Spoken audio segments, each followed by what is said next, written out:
Nós já estamos na 12ª mensagem no livro do Êxodo, então você pode assistir as mensagens anteriores lá no nosso canal, no Facebook, na nossa página. E hoje nós vamos expor os capítulos 25, 26, 27, 28, 29, 30 e 31. Fica tranquilo que nós não vamos expor cada versículo e cada capítulo, e nem vamos ler todo o texto.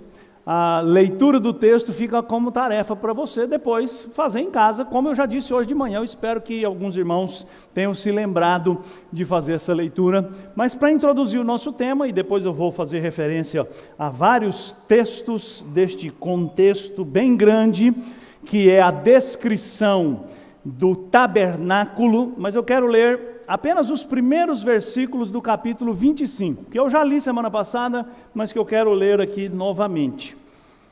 25, verso 1, Êxodo. Então, se você quiser abrir aí sua Bíblia, você em casa, se quiser abrir sua Bíblia, se quiser acompanhar a leitura, diz assim a palavra do Senhor.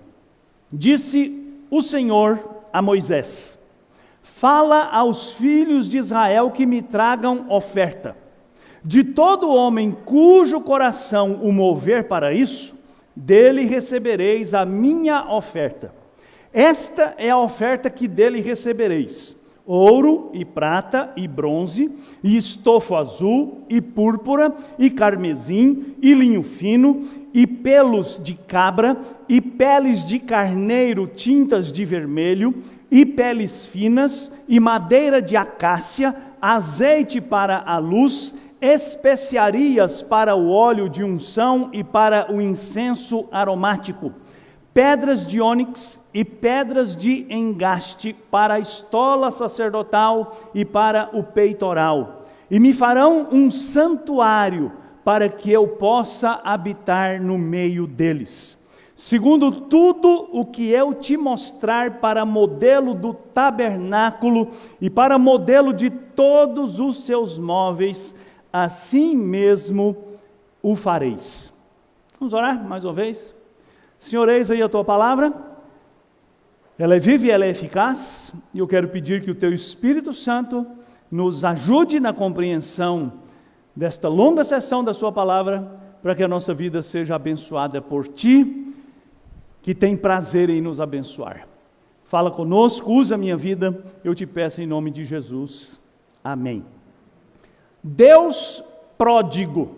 Eu tenho tentado aqui, irmãos, nessa série de mensagens, escolher palavras que consigam sintetizar a verdade revelada sobre Deus em cada uma das sessões que nós temos examinado. Eu peguei o livro de Êxodo e o dividi em várias sessões e tenho tentado mostrar que cada uma dessas sessões revela o nosso Deus de maneira particular. Então, eu já relembro algo que eu tenho dito aqui semana após semana, que a Escritura Sagrada é um livro onde nós conhecemos o Deus verdadeiro, o Deus que salva, o Deus criador. Então, quando você lê a Bíblia Sagrada, geralmente você é tentado a prestar atenção nas pessoas, nas personagens, e muitas vezes escapa do olhar mais cuidadoso a principal personagem da Escritura Sagrada, que é Deus. Então, a minha proposta ao examinar o livro do Êxodo é, junto com vocês, olhar para a maneira como Deus se revelou, como Deus se deu a conhecer. E nessa sessão que nós vamos examinar hoje, que nós já começamos a examinar semana passada, mas que eu continuo hoje, a melhor palavra que eu encontrei para sintetizar as verdades que eu aprendi e que eu quero compartilhar aqui com você, hoje é a palavra pródigo. Eu sei que isso não acontece com vocês, mas pode ser que aconteça com alguém. Quando a gente ouve a palavra pródigo, qual é a primeira imagem que vem na sua cabeça? Você que conhece a Bíblia, é o filho pródigo, não é?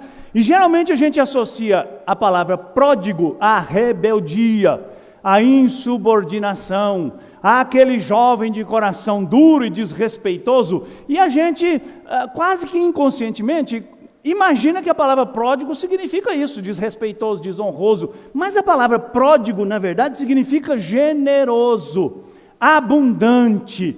Ali naquele contexto, eu acho que o título que aparece nas nossas Bíblias não é muito bem escolhido, só um detalhe, viu gente? Aquele título que aparece na sua Bíblia, em negrito, não é texto sagrado, aquilo é uma nota do editor. Se tem alguém que é pródigo nessa história, não é o filho, é o pai. É o pai do filho pródigo que é generoso. Talvez uma palavra que melhor definisse o filho, já que o editor quis enfatizar o filho, fosse o filho perdulário, o filho irresponsável, ou o filho que, sei lá, desonra o pai. Mas a história é a história de um pai que tem o coração pronto para perdoar, para acolher, para restaurar. Recentemente eu preguei uma série de mensagens aqui sobre essa parábola. Nesse texto que nós vamos examinar hoje, Deus se apresenta com a expressão máxima da sua prodigalidade, da sua generosidade, da sua abundante disposição de abençoar. E por que eu estou dizendo isso? Porque esse texto que fundamento, onde eu fundamento a minha mensagem hoje, capítulo 25 até o capítulo 31 do livro do Êxodo, é o texto que descreve aquele lugar, aquela tenda, aquele tabernáculo que Deus mandou Moisés construir para que ele, Deus, viesse habitar naquele lugar. É claro, irmãos, semana passada nós falamos sobre o Deus presente. A simples presença de Deus já é indiscutivelmente um sinal da sua prodigalidade, da sua disposição de abençoar. Mas quando nós lemos o capítulo 25 a 31 de Êxodo, e nós encontramos essa minuciosa descrição, com riqueza de detalhes, com a utilização de materiais de alta nobreza, nós temos uma visão de maneira mais palpável, mais tangível, de como este Deus que se revelou ali no Sinai é um Deus que está disposto a abençoar o seu povo de maneira abundante. Tem um escritor importante, um especialista em Antigo Testamento, chamado Gerhard von Groningen. A gente tem vários livros dele traduzidos no português. Ele define o tabernáculo de uma maneira muito extraordinária. Ele chama o tabernáculo de o palácio do rei. E por que eu acho isso extraordinário? Porque é exatamente isso que o tabernáculo é. Uma construção mandada ser levantada por Deus para ser uma casa, para ser uma habitação. E Deus diz no texto que nós lemos, capítulo 25, versículo 8, que aquela casa, que aquela tenda, seria destinada para que Deus morasse com o seu povo. E é exatamente aqui que está esta expressão de generosidade, de prodigalidade. Esse Deus que diz que vai morar naquela tenda, é o Criador dos céus e da terra. É o Deus que é também fogo consumidor, como nós examinamos na semana passada, no texto que expusemos. É o Deus Santo, é o Todo-Poderoso. E agora, este Deus Todo-Poderoso, Criador dos céus e da terra, aquele cuja palavra tem o poder de trazer à existência as coisas que não existem, decide morar numa tenda. Eu vou usar muito essa palavra tenda e tabernáculo, tá? Só para você não ficar com a cabeça confusa. A palavra tabernáculo significa tenda. Então, tenda e tabernáculo são a mesma coisa. O problema é que no português a palavra tabernáculo ela é mais usada para referir-se àquela tenda onde Deus habitou. Mas qualquer tenda é chamada de tabernáculo ou habitação, um miscan. É um lugar onde alguém habita. Essa tenda especial é o lugar onde Deus habitaria. É claro, irmãos, claro que Deus, o Criador, não pode ser contido numa tenda. O fato de Deus dizer que vai habitar na tenda não significa que a partir da construção da tenda ele ia ficar ali, circunscrito, fechadinho, parado. Não, essa habitação é uma representação do fato de Deus estar cumprindo aquela promessa que ele havia feito, de ser o Deus de Israel e Israel ser o seu povo. Mas quando você lê o texto todo, você vê que Deus também deu um protocolo de aproximação. Imagine você, o Criador dos céus e da terra, o Deus que é fogo consumidor, vai morar naquela tenda, no meio do povo. E como é que o povo ia se aproximar daquela tenda? Então existe um protocolo, existe uma regra, existe todo um conjunto de rituais que deveriam ser cumpridos para que as pessoas pudessem chegar até aquele lugar onde Deus se manifestaria. E é muito curioso isso, né? Porque qualquer lugar que você for, que tiver alguma autoridade importante lá, para você chegar lá, você tem que cumprir uma série de protocolos, né?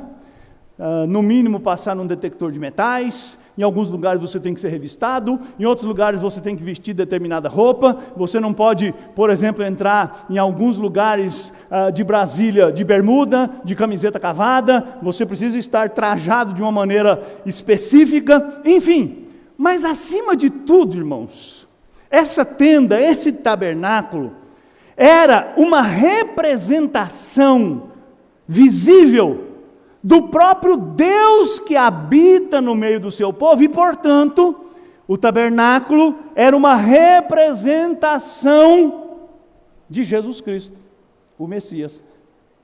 Curiosamente, semana passada eu falei disso, lá no Evangelho de João, no capítulo 1, no versículo 14, João diz que o Verbo se fez carne, então o Filho de Deus se encarnou e habitou entre nós. É muito curioso, porque quando você vai no texto original, o verbo habitar que está aí na sua Bíblia, no grego, é o verbo tabernacular, morar numa tenda. João, iluminado pelo Espírito Santo, está dizendo que Jesus Cristo é o cumprimento daquele símbolo que era o tabernáculo. Então aquela tenda que no Antigo Testamento era o lugar onde Deus se relacionava com as pessoas, é agora encarnada em Jesus Cristo, e Jesus é o Deus que se faz presente com toda a sua glória, com toda a sua majestade. Se você quiser entender isso de maneira assim mais clara, você precisa ler a carta aos Hebreus. Então recomendo para você hoje, quando você chegar em casa, se você puder, é claro, leia Hebreus. Pelo menos o capítulo 8, o capítulo 9 e o capítulo 10, onde o escritor sagrado vai mostrar que todos aqueles rituais que aconteciam no tabernáculo eram símbolos do que Jesus Cristo fez na cruz do Calvário. O autor de Hebreus diz que o tabernáculo era a sombra e Jesus é a realidade. Que os sacerdotes do Antigo Testamento entravam numa tenda feita por homens, mas Jesus entrou no santuário onde o próprio Deus habita. Os sacerdotes ofereciam sacrifícios diariamente, porque eram sacrifícios imperfeitos. Jesus ofereceu um sacrifício perfeito, e por isso o sacrifício de Jesus é único, porque ele já é perfeito, e ele é completo, e ele já abarca tudo que era necessário. Este sacrifício que Jesus fez estava representado naqueles sacrifícios que eram feitos no tabernáculo. Então, o que eu quero mostrar para você aqui hoje? Que essa riqueza de detalhes que Deus mostra para Moisés, alguns comentaristas até acham, e eu acho que é bem plausível, que Deus mostrou uma maquete para Moisés, para que Moisés entendesse o que Deus estava dizendo. Essa descrição minuciosa, e este lugar, esta tenda, é a representação máxima, é a evidência máxima lá no Antigo Testamento, de que aquele Deus que chamou Abraão, aquele Deus que fez promessas e fez uma aliança com Abraão, aquele Deus que prometeu que em Abraão todas as famílias da terra seriam benditas, aquele Deus que fez a família de Abraão prosperar. Eu disse algumas semanas atrás que quando os descendentes de Abraão entraram no Egito, eles eram 70 pessoas. E quando eles saíram do Egito, eles eram mais de 2 milhões de pessoas. Portanto, Deus cumpriu a sua promessa de multiplicar a descendência de Abraão. Agora esse Deus que fez tudo isso, diz para Moisés: faz uma tenda e eu vou morar com vocês. Faz assim a tenda. E começa a descrever. Faça uma arca, faça um candelabro, faça uma mesa, faça um altar de bronze, faça uma bacia. Separe Arão e os seus filhos, consagre-os como sacerdotes. Faça assim, faça assim. Faça um altar onde você vai queimar incenso. Cerque essa tenda com uma cortina de linho finíssimo, puríssimo, para que as pessoas não se aproximem inadvertidamente. Coloque portas nesta tenda, portas bordadas com finos detalhes, para que as pessoas entendam que entrar na minha presença é um privilégio. Enfim, tudo nessa tenda, irmãos, é para que o povo entendesse a grandeza de Deus e, ao mesmo tempo, a sua vontade de abençoar o seu povo, a sua prodigalidade. Então eu quero convidar você aqui a pensar em como essa tenda revela essa prodigalidade, essa generosidade de Deus. Primeira verdade: Deus é pródigo porque Ele revela-se, Ele revela a si mesmo àquele povo. Eu já disse aqui várias vezes, quem eram os israelitas? Eles não eram ninguém, eles eram escravos. E por que eles se tornaram tão importantes? Porque Deus os escolheu, porque Deus havia feito promessas aos seus ancestrais, a Abraão, a Isaac e a Jacó. Então a primeira evidência de que este Deus é um Deus pródigo, é um Deus generoso, é um Deus que tem prazer em abençoar, é o próprio fato dele vir, se revelar, se dar a conhecer. Presta atenção, meus irmãos, nós precisamos pensar nisso. O Deus que está aqui dizendo que quer que faça uma tenda, porque Ele vai morar nessa tenda, é o Criador.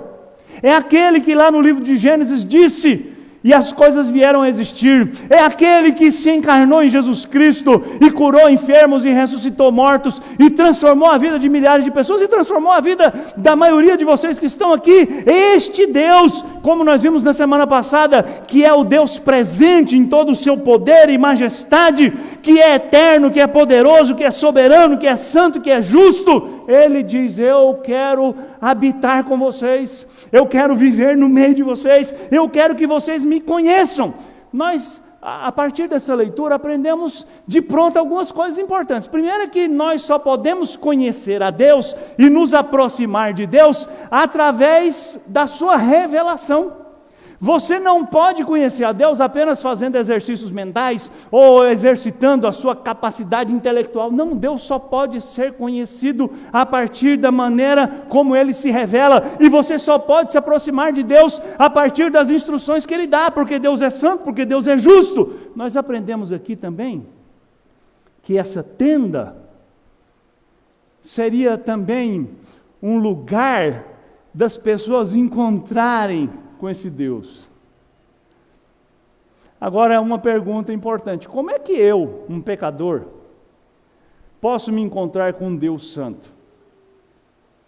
Se a gente fizer uma comparação assim, bem tosca, se você recebeu o convite para, por exemplo, ser recebido numa audiência com Donald Trump, você já vai dar umas tremidas na perna, né? E vai começar a pensar: que roupa eu vou? Eu não tenho roupa para ir lá.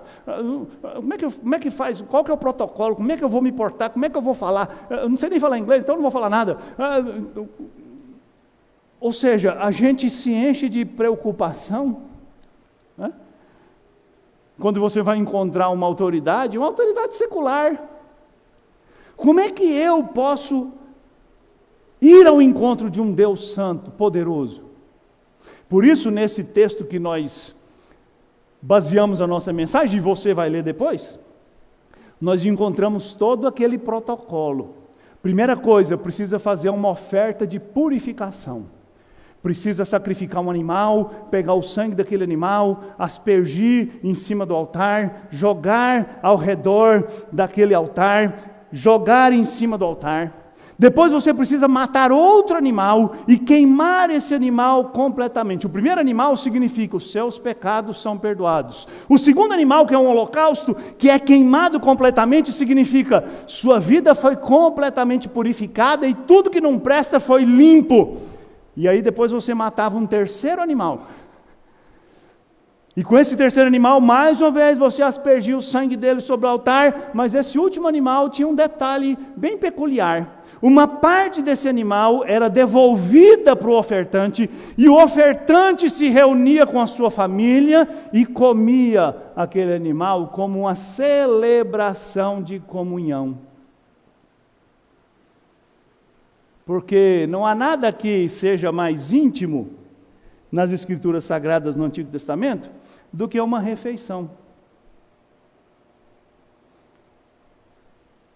Alguns aspectos importantes da revelação de Deus.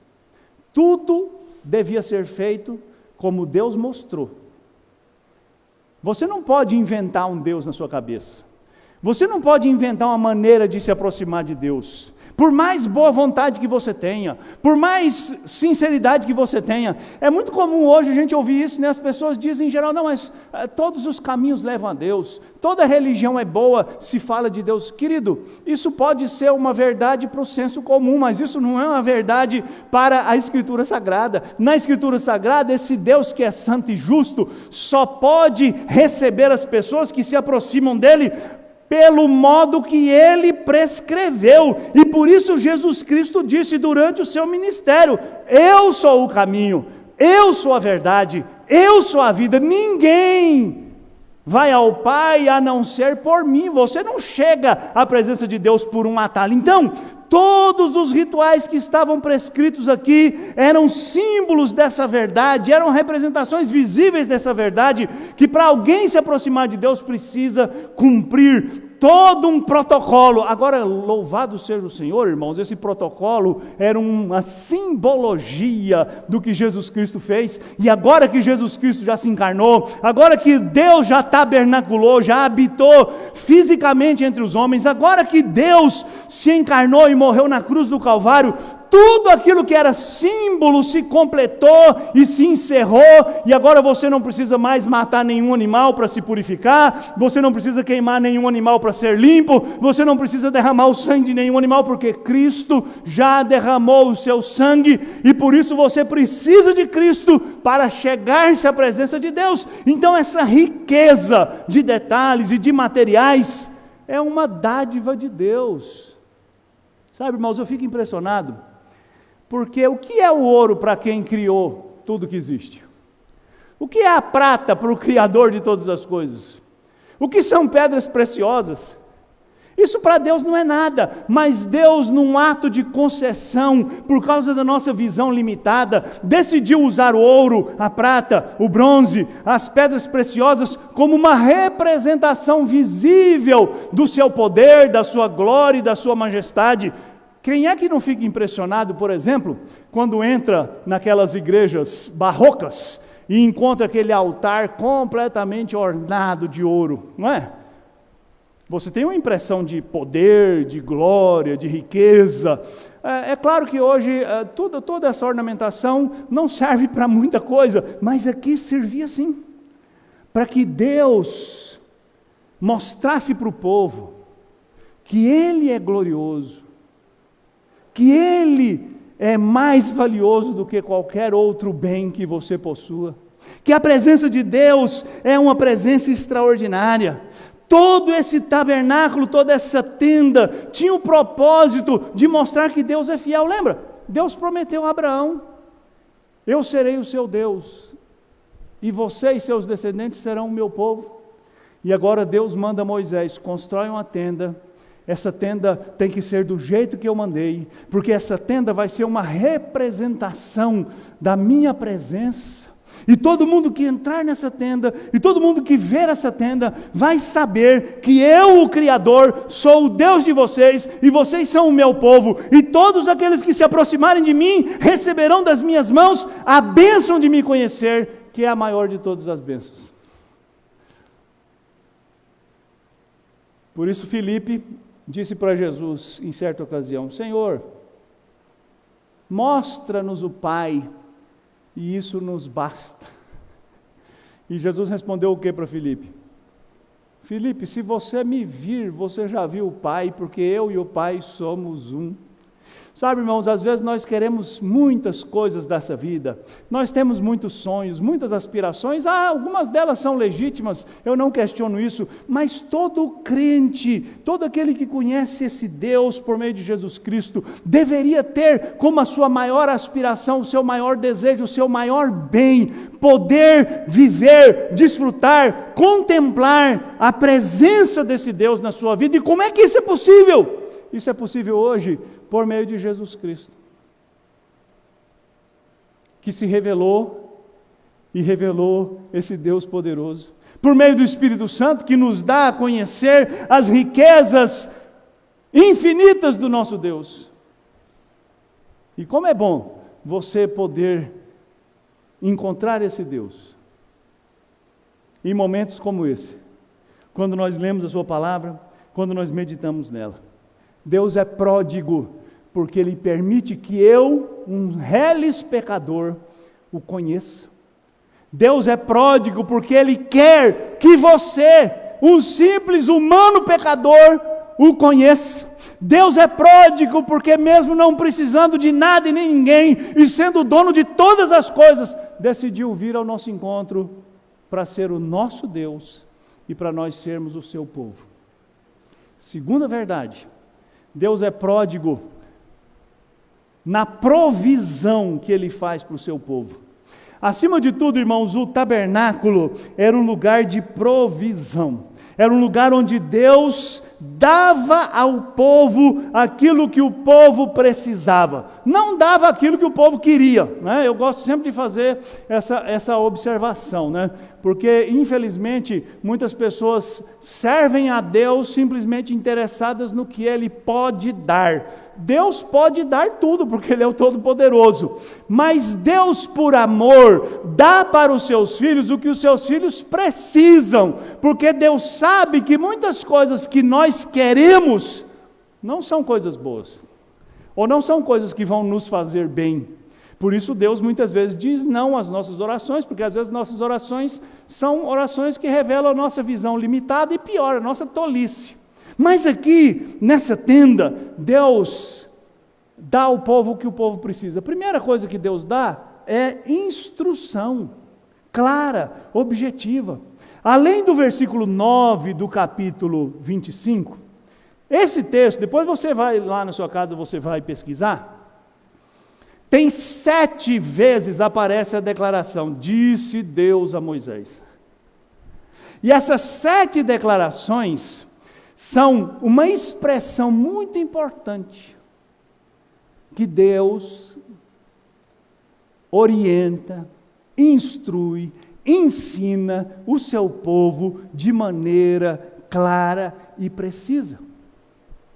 E sabe, irmãos, Deus fez isso ao longo da história, e Deus faz isso conosco até hoje. Por que nós estamos aqui? E por que semana após semana os cristãos do mundo inteiro se reúnem para ler a palavra de Deus e para ouvir um sermão? É porque a gente não tem mais nada para fazer? Ou porque a gente não tem muita coisa importante para fazer? Ou porque o jogo de hoje não presta, não sei nem se tem jogo hoje? Ou porque a televisão não tem nada que se aproveite? Não, é porque você sabe. Se você conhece a Deus, e se você conhece a Jesus Cristo, se você foi alcançado por esse Deus, você sabe que você precisa de instrução, você precisa ouvir o que Deus tem a dizer, o que Deus quer para a sua vida, como Deus quer que você viva, o que Deus planeja para você, e é para isso que a gente se reúne e lê a Bíblia. E quando Deus manda Moisés construir a tenda, Deus deixou claro para Moisés, porque Deus sabe que o seu povo precisa de instrução clara, e por isso ao longo da história, Deus levantou os profetas, por isso que ao longo da história, Deus e Jesus Cristo chamou os seus apóstolos, e por isso eles ensinaram, e por isso ao longo destes 2000 anos da fé cristã, a palavra de Deus é lida, e é pregada, e é proclamada, porque nós precisamos de instrução, e Deus reúne o seu povo para instruir o seu povo. Deus é pródigo em fazer provisão, porque quando você lê a descrição, e aqui eu vou gastar um minutinho a mais, você vê que cada detalhe Cada móvel, eu não vou falar de todos, porque senão vou tomar muito tempo. Cada móvel, cada utensílio que Deus mandou Moisés fazer, era uma maneira de Deus fazer provisão, uma maneira de Deus dar ao povo o que o povo precisava. E eu vou começar aqui, vou fazer algumas pontuações. Primeira coisa, as portas. Aquela tenda, tinha a tenda principal, e ao redor da tenda tinha uma cerca de linho. E nessa cerca de linho tinha uma porta bordada de tecido azul, de tecido carmesim, finamente trabalhada. Essa porta, meu irmão, fala para todo aquele que se aproxima que Deus, o Deus de quem nós nos aproximamos, é o Deus rico em abençoar. E quando você chega no Novo Testamento, e aqui eu vou fazer essa ponte sempre, quando você chega no Novo Testamento, lá no Evangelho de João, no capítulo 10, Jesus Cristo diz assim: eu sou a porta. Quem entra por mim, entra e encontra pastagem, encontra provisão, encontra alimento. Irmãos, as coisas que Jesus falou, Ele não falou aleatoriamente, Ele não falou assim, ideias que vieram na cabeça dele, porque naquela hora ele viu uma porta ali, em alguma construção, e falou, aquela porta lá, eu sou a porta. Não, Jesus está fazendo essa leitura teológica, Jesus está fazendo uma correlação, sabe, durante séculos os israelitas entraram por aquelas cortinas, e depois entraram pela porta formosa do templo, na esperança de encontrar Deus, encontrar o perdão de Deus, encontrar a provisão de Deus, e agora Jesus diz, a porta por onde você entra, e você encontra pastagem, e você encontra vida, não é aquela, porque aquela era uma representação minha, eu sou a porta. Depois que a pessoa entrava, ela encontrava o primeiro móvel, um altar feito de madeira, revestido de bronze, na verdade provavelmente era cobre. Naquele altar eram oferecidos os sacrifícios para que o pecado fosse perdoado, para que o pecado fosse lavado, para que o povo fosse purificado. Aí você chega em Jesus Cristo, Jesus diz assim, eu vou morrer pelas minhas ovelhas. Minhas ovelhas terão vida porque eu vou morrer por elas. Aquelas ovelhas que morriam lá no tabernáculo, aquelas ovelhas que morriam no templo, eram representações de mim, e eu sou aquele que vai morrer. Se você se lembrar de João Batista, quando João Batista viu Jesus passando, o que João Batista disse?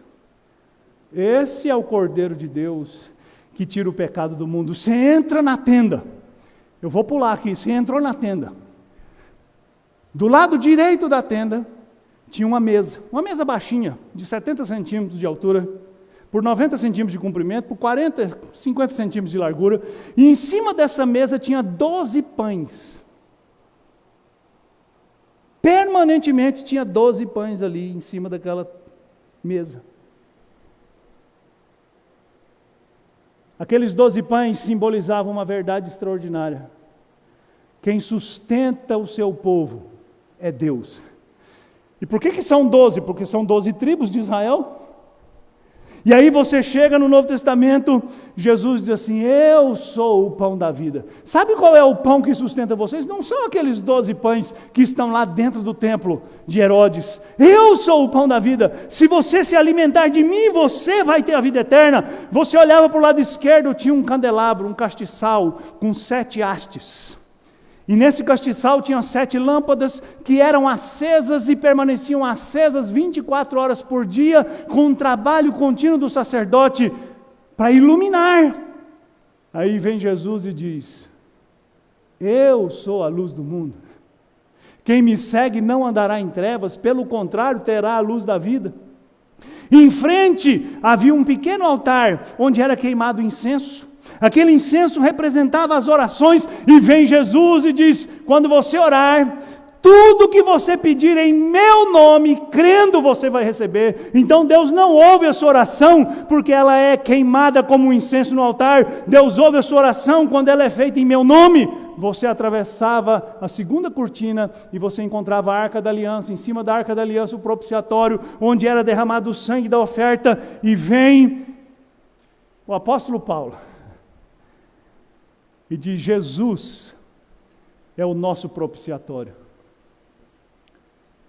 Jesus é quem cobre o nosso pecado. Debaixo do propiciatório ficava a famosa Arca da Aliança,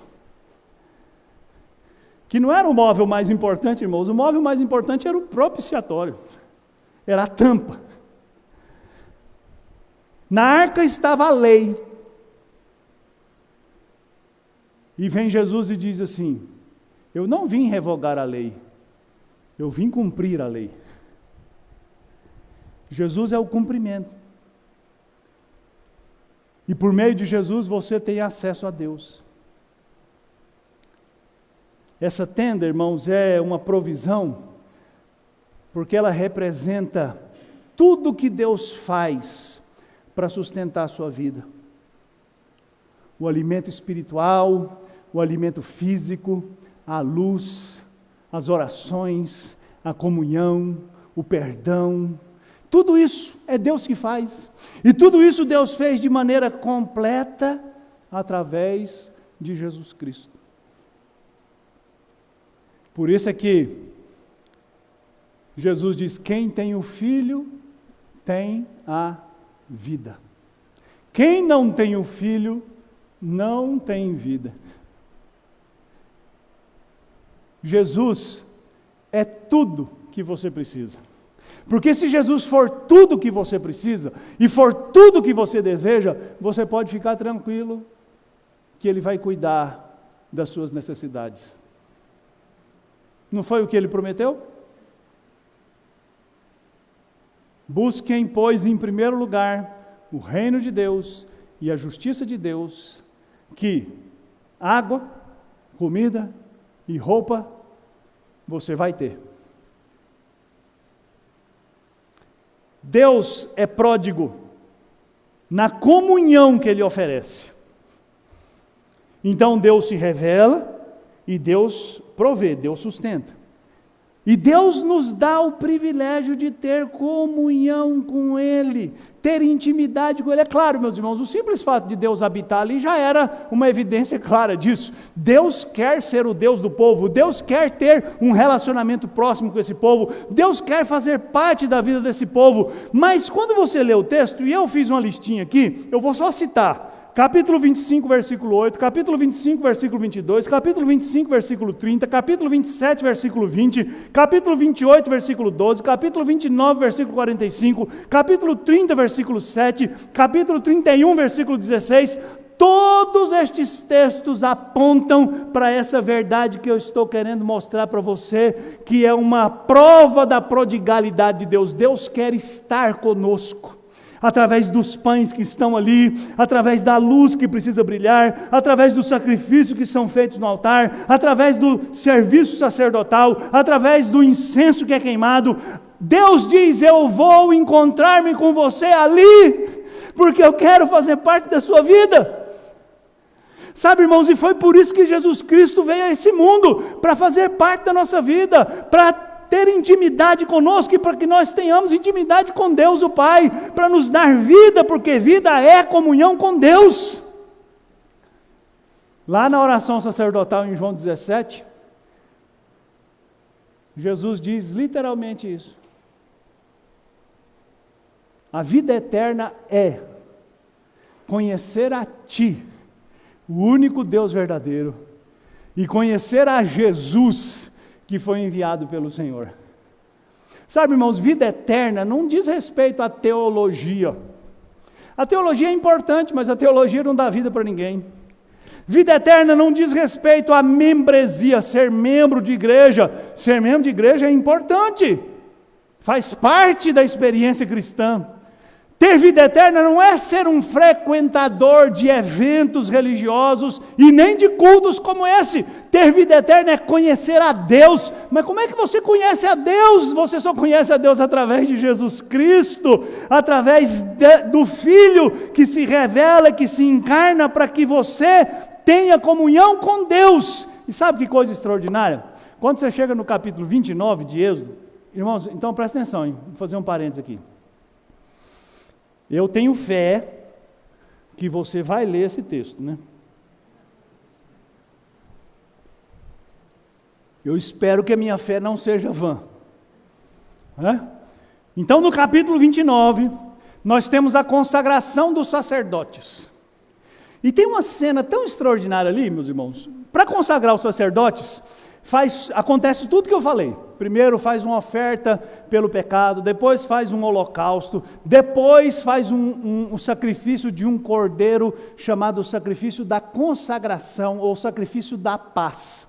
Nessa última etapa, quando Moisés faz todo o ritual de purificação e asperge o sangue sobre Arão, sobre os seus filhos, e asperge o sangue sobre o altar, e asperge água e os lava durante 7 dias, preparando-os para aquele ofício extraordinário. E depois daquele último sacrifício, o texto diz que depois os sacerdotes pegarão a carne daquela oferta e celebrarão uma refeição na presença de Deus, para selar essa comunhão. Aí você chega no Novo Testamento. Jesus Cristo é a revelação da glória de Deus. Ele é o tabernáculo de Deus com os homens. Ele prega, ele ressuscita mortos, ele cura enfermos, ele anuncia o Evangelho, ele chama as pessoas para a conversão, ele ordena que as pessoas se arrependam. E no último dia do seu ministério terreno, ele se reúne com seus discípulos, e no seu último ato, como sacerdote que veio unir os homens com Deus, o que Jesus faz? Uma refeição. Essa refeição que nós vamos tomar daqui a pouco, simbolicamente, não vai dar para encher a barriga, e nem é para isso. A Santa Ceia que Jesus instituiu no final do seu ministério é a representação, ou é a conclusão de todos aqueles ritos. Quando as pessoas tinham comunhão com Deus, elas comiam na presença de Deus. Por isso é que quando a gente toma a Santa Ceia, nós estamos celebrando a nossa comunhão com Deus. E nesse pequeno pedaço de pão, nessa pequena porção de suco de uva, nós temos materializada pela fé toda a provisão que precisamos para viver nesse mundo. Agora, quem é que é alimentado assim? Aquele que crê. Por isso é que participar da Santa Ceia sem fé não tem graça nenhuma, no sentido pleno dessa palavra, né? Não tem graça porque não recebe nada de Deus, e não tem graça porque é uma comidinha que não enche a barriga de ninguém. Mas se há fé naquele que morreu na cruz por você, se há fé nesse Deus que é pródigo, que tem prazer em abençoar, então esse pequeno pedaço de pão, essa pequena porção de suco de uva é um banquete.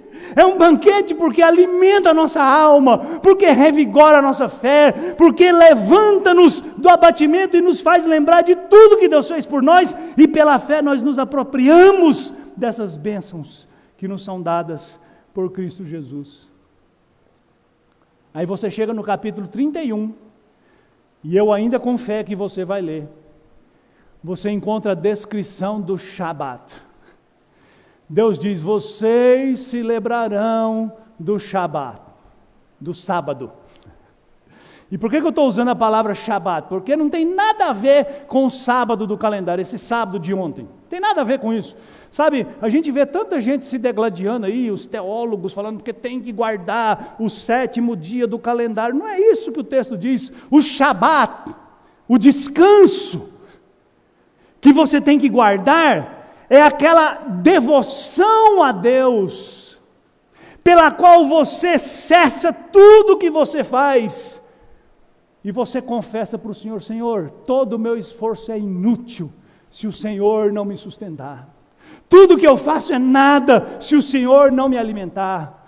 Todo o meu trabalho é vão se o Senhor não alimentar minha família, se o Senhor não cuidar da minha casa. É por isso que Deus diz: vocês vão parar.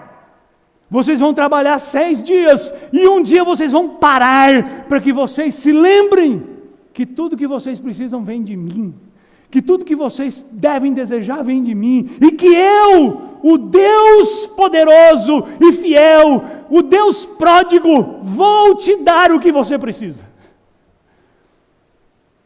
Mas a gente acredita nisso mesmo? A gente para mesmo? E não é só parar de trabalhar não, meu irmão, é parar a alma, é parar as preocupações, é parar para ouvir. Qual foi a última vez que você ouviu Deus falando na Bíblia? Não estou perguntando qual foi a última vez que você leu a Bíblia. São 2 coisas diferentes. Às vezes você lê, quando você termina o parágrafo, você não lembra de nada que você leu. Sabe, tem um exercício que a gente precisa aprender a fazer, diante de Deus, que é o silêncio. Mas não é o silêncio de fora, é o silêncio de dentro. É calar o grito que tem dentro de você: Senhor, eu estou preocupado com isso. Senhor, eu preciso pagar minhas contas. Senhor, eu preciso de cura para essa doença. Senhor, eu preciso resolver o problema com a minha mãe, com meu pai, com meu filho. Senhor, não, para, descansa. Descansa, diz: Senhor, minha vida está aqui. O Senhor é meu Deus. O Senhor é meu Pai. Eu não quero. Eu quero sossegar minha alma. Eu quero descansar. E aí você chega no Novo Testamento e você encontra Jesus dizendo assim: você está cansado e aflito? Vem a mim e você vai achar o quê? Descanso para a sua alma.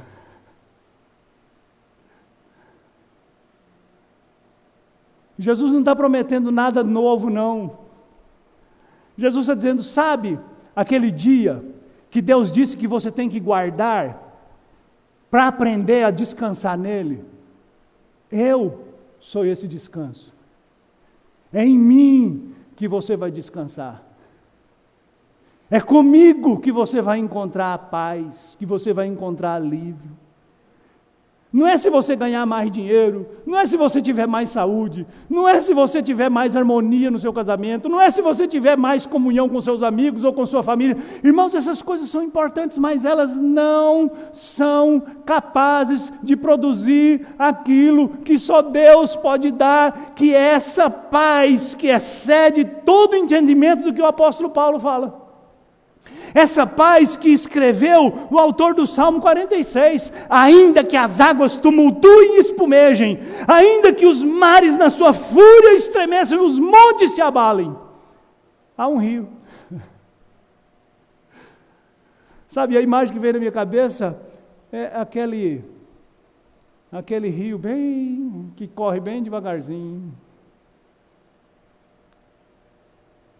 Há um rio que me leva para as moradas de Deus, para o santuário do Altíssimo. Deus está lá, e é lá que eu encontro descanso, é lá que eu tenho paz. Não é porque amanhã você vai tirar o seu extrato e tem R$1 milhão.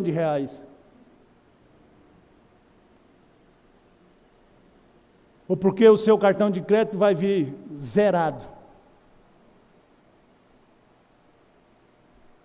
Isso não é paz, isso é inteligência financeira. Mas tem muita gente com muita inteligência financeira que está dando tiro na cabeça, que está pulando de edifício, que está se entulhando de drogas, porque o seu coração está desesperado. Deus é pródigo, capacitando o seu povo. Capítulo 31, os primeiros versos. Uma pergunta, sempre que eu leio isso, quem é que pode fazer essa tenda? Ninguém pode fazer essa tenda, porque essa tenda é extraordinária, essa tenda é a tenda onde Deus vai morar. Então o que Deus faz? Deus disse para Moisés, disse o Senhor a Moisés, eu já chamei Bezalel e Aholibe, e eu já os capacitei com o Espírito Santo, e eles farão tudo exatamente como eu mostrei. Eles farão a tenda, eles farão os móveis, eles farão as roupas dos sacerdotes, eles farão o incenso, eles farão o óleo, eles farão, sabe irmãos, que coisa extraordinária, Deus nos dá uma tarefa, e Deus nos dá a capacidade de realizar essa tarefa.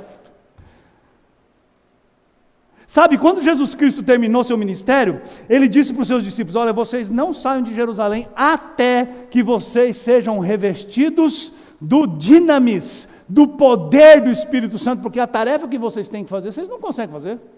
Vocês são impotentes para fazer, mas o Espírito Santo vai capacitar vocês. Irmãos, isso não é prodigalidade, isso não é generosidade. Sabe, Deus é aquele pai que no dia dos pais dá o dinheiro para o filho e comprar o presente. Porque o filho não tem como comprar um presente. Deus é aquele que nos dá ordens e nos capacita para cumpri-las. Deus é aquele que escolhe quem vai cumprir as suas ordens. Então, se você foi escolhido por Deus para uma missão, para uma tarefa, sinta-se honrado, meu irmão. Porque é Ele que escolhe. Jesus Cristo falou para os seus discípulos, não foram vocês que me escolheram, eu escolhi vocês. Sabe, eu não sei que Bíblia as pessoas leem porque ficam achando que são os homens que decidem o que vão fazer e como vão fazer, se vão servir a Deus ou se não vão servir a Deus. Nós não decidimos nada, é Deus na sua bondade, na sua prodigalidade, na sua generosidade, que permite que alguém como eu, inútil, incapaz, impotente, pecador, seja usado por Ele para ler a sua palavra, para anunciar a sua palavra, não por mim, não pelos meus méritos, não pela minha capacidade, mas por sua graça, porque é o Espírito Santo de Deus que capacita os servos de Deus a cumprir a missão que Ele dá. Por isso Paulo escreveu aos Coríntios. Quando eu fui pregar aí, Corinto, irmãos, era uma cidade que qualquer pregador de hoje teria medo de ir. Cheia de templos idólatras pagãos, cheia de promiscuidade, todo tipo de promiscuidade que você imaginar. Se você acha que hoje o mundo é promíscuo, você não conheceu Corinto, precisa conhecer Corinto. Todo tipo de arrogância, os coríntios eram intelectuais, eram pessoas letradas. Aí Paulo diz, irmãos, quando eu fui a Corinto, eu não fui mostrar minha capacidade de argumentar. Eu não usei astúcia no falar. Eu fui em manifestação do poder e do Espírito. Sabe por que a gente muitas vezes fracassa na nossa tentativa de expor a fé? Porque a gente vai confiando em nós. Ah, isso aqui eu sei, isso aqui eu explico. Aí o incrédulo com uma pergunta te derruba. Só aquela perguntinha mais tosca, assim, né? Aquela tosca. Se Deus é bom, por que tem mal no mundo? Aí você fica com aquela interrogação desse tamanho na cabeça, pensando, ai meu Deus, e agora?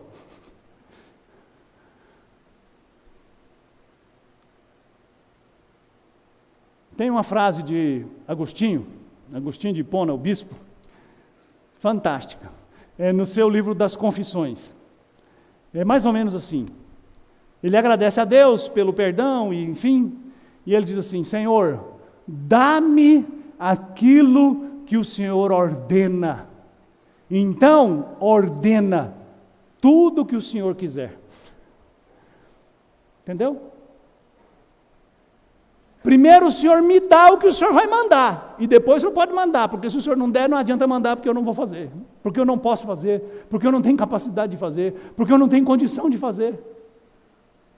Concedes-me o que ordenas e ordena o que queres. Deus é pródigo no serviço que Ele faz ao seu povo. É interessante isso, né?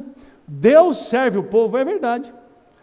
Se você ler o Novo Testamento, Jesus disse isso: o Filho do Homem não veio para ser servido, mas para servir. E como é que Deus serve o homem aqui na tenda, no tabernáculo? Deus chama a família de Arão e diz: Arão e os seus filhos serão sacerdotes. O que é um sacerdote? O sacerdote é um mediador. Deus está dizendo: olha, eu sou tão santo, sou tão tremendo, eu sou tão poderoso, que vocês não podem chegar até mim pessoalmente, vocês só podem chegar até mim através de um mediador, e eu vou dar esse mediador. Quem é esse mediador? Arão e os seus filhos.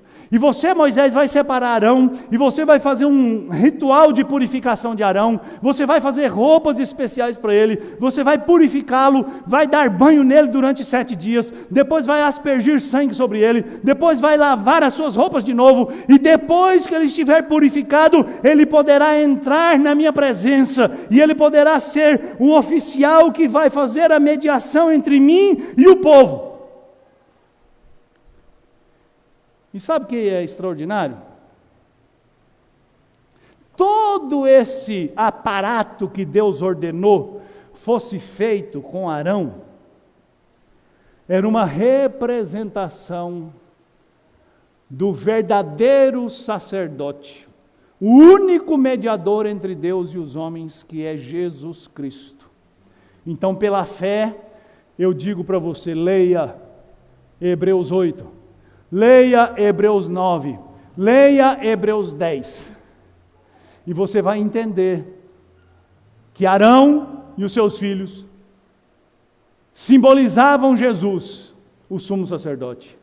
E assim como ninguém podia chegar na tenda pessoalmente, tinha que chegar através do sacerdote, ninguém pode chegar à presença de Deus diretamente, senão através de Jesus Cristo. Por isso é que quando você ora, você termina a sua oração dizendo assim: em nome de Jesus. Eu já expliquei isso aqui muitas vezes, né? Em nome de Jesus não é uma frase mágica, que nem pode pirlim-pim-pim. Em nome de Jesus significa: Senhor, eu não posso te pedir nada. Tudo que eu te peço que o Senhor leve em conta que é o seu filho que está pedindo. Que quem está pedindo é Jesus Cristo. Uai, mas aí você está inventando. Não, Jesus mesmo disse isso para os seus discípulos: ó, quando você orar, peça em meu nome. Porque tudo que você pedir em meu nome, crendo, você vai receber. Agora, pedir em nome de Jesus também tem um aspecto muito importante, né, que eu também já expliquei aqui. É pedir aquilo que é do interesse de Jesus. É por isso que muitas coisas que você pede para Deus, você recebe um grande e retumbante não. Porque a última pessoa que você pensou quando pediu foi em Jesus Cristo, você pensou em você. Você pensou nos seus prazeres. Tiago, o irmão de Jesus, olha que coisa interessante, né? Como é que Deus é sábio que coloca as palavras certas na boca das pessoas certas? Porque foi Tiago, o meio-irmão de Jesus,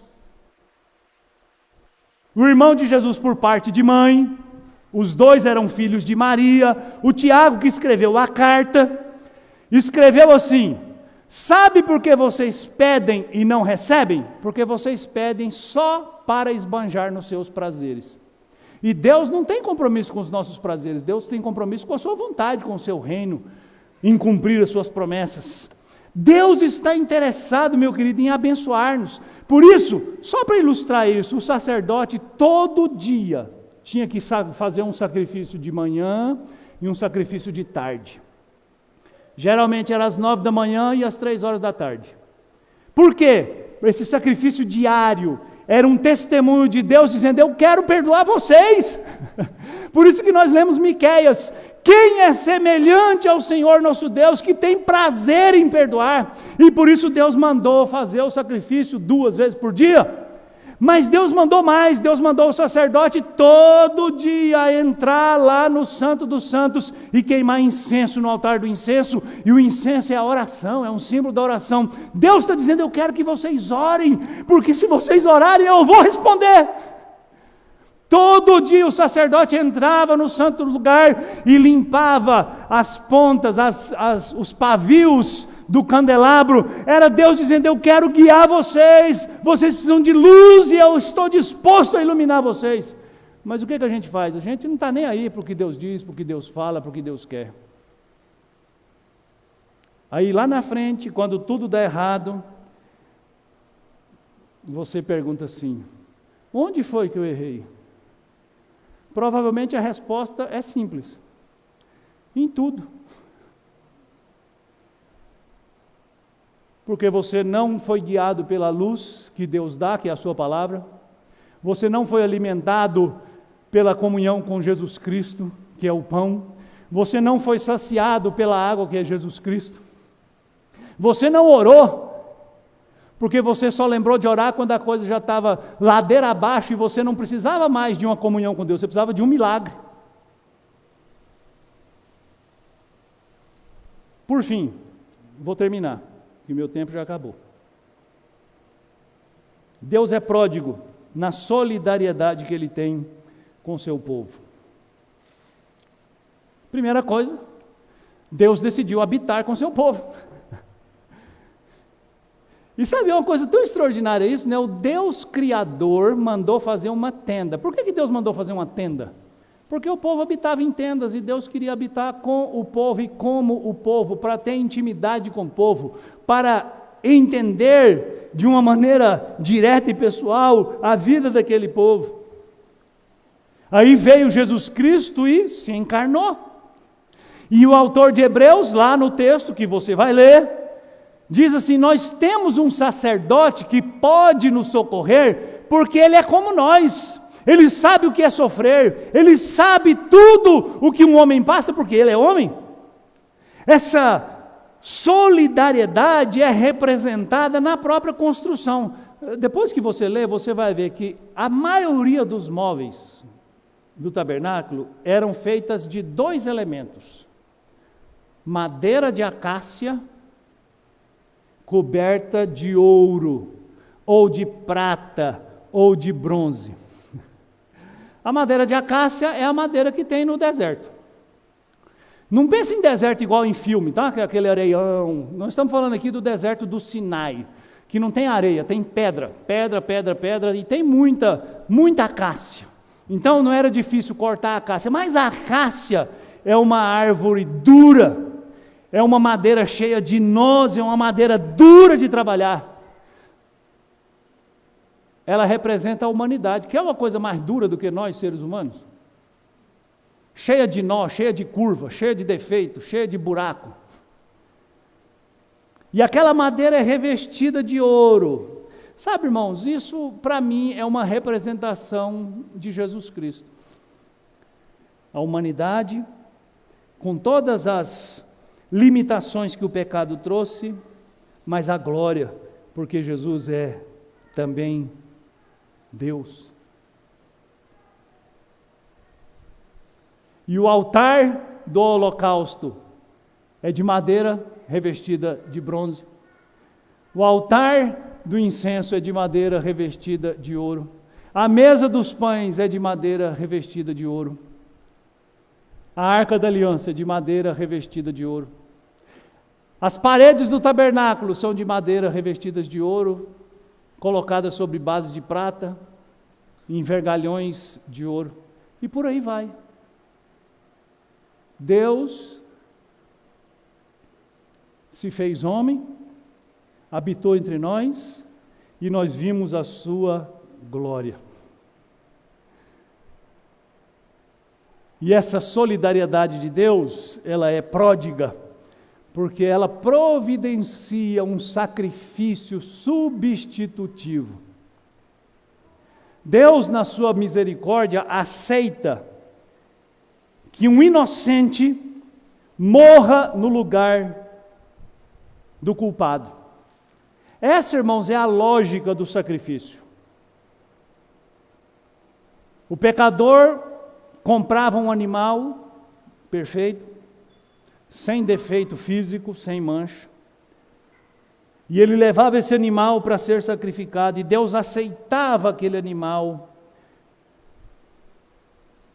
E a graça de Deus alcançava aquele pecador que cria na provisão de Deus. É por isso que você está aqui hoje, meu querido. Porque Deus aceitou a morte de Jesus no seu lugar. Ele morreu onde você deveria ter morrido, onde eu deveria ter morrido, onde todo pecador deveria ter morrido. Mas ele experimentou aquela morte para que Deus nos desse o perdão. Quais as implicações disso? Eu quero usar 3 palavrinhas só. Primeira implicação: descansar. Vivendo nessa correria insana dessa vida, você corre atrás de coisas que você acha que vão trazer paz para você, e hoje eu quero dizer para você: Deus está pronto para te dar paz. O que você tem que fazer é parar de correr. O rei mandou construir a sua tenda. Ele veio a esse mundo, ele diz: venha a mim e encontre paz com Deus, e encontre descanso para a sua alma. Segunda palavrinha: dispor-se. Esse Deus que vem ao nosso encontro e nos abençoa, Ele quer usar você. Nós cantamos uma música aqui. O Wesley não sabia que essa ia ser uma aplicação, mas a aplicação estava lá na música. Quando tua glória eu vir, quero então dizer: eis-me aqui, Senhor. Eu sei tudo sobre Deus, mas quando Deus me dá alguma coisa para fazer, eu estou fora. Eu não quero. Eu não vou fazer. Disponha-se. Deus nos abençoa para, através de nós, abençoar outras pessoas. Não é para você ficar rico e abastado. Não é para você repartir. Terceira palavrinha: deleite-se. Você precisa aprender a se deleitar nesse Deus pródigo, generoso. Enquanto esse Deus não for a sua verdadeira riqueza, o seu verdadeiro deleite, o seu verdadeiro prazer, enquanto você não estiver satisfeito nele, com ele, por causa dele, não por causa das coisas que ele dá, mas por causa dele mesmo, você vai continuar correndo, achando que é o dinheiro, aí ganha dinheiro, não adiantou. É o casamento, aí casa, descobre que é pior. Aí é o filho, descobre que ter filho é uma bênção que custa caro. São os amigos, você descobre que amigo é mais ou menos amigo até você precisar dele. É a igreja, aí você descobre que a igreja é um monte de gente doente que está querendo buscar a cura no Senhor e está cheio de defeito e precisa todo mundo da mesma graça para vencer as mesmas lutas. Então onde é que você encontra? É no Senhor. Enquanto você não for preenchido dessa prodigalidade que vem de Deus, você vai continuar tentando encher sua vida de coisas que não poderão preenchê-la. Mas no dia em que Deus for a sua maior riqueza, o seu maior bem, você será capaz de falar o que Paulo falou: eu já aprendi a viver contente em qualquer situação. E aí você não vai louvar a Deus porque Ele te curou. Você vai louvar a Deus porque Ele é o seu Deus. Você não vai louvar a Deus porque Ele te prosperou. Você vai louvar a Deus porque Ele é o seu Deus. Você não vai louvar a Deus porque você tem a vida dos sonhos. Você vai louvar a Deus porque Deus é o seu Deus. E você é o filho de Deus, porque você vai ter aprendido que não há nada mais caro, nada mais deleitoso, nada mais prazeroso do que Deus mesmo.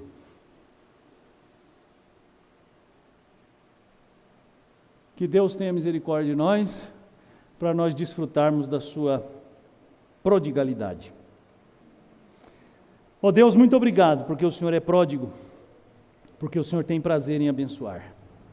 Abençoa-nos hoje, acima de tudo, com a iluminação do Teu Espírito, para que tudo que foi dito chegue a cada coração e encha cada alma, para que todos saiam daqui cheios de Ti, entendendo a Sua bondade, a Sua generosidade e dando graças ao Senhor por tudo que o Senhor é e por tudo que o Senhor faz, em nome de Jesus. Amém.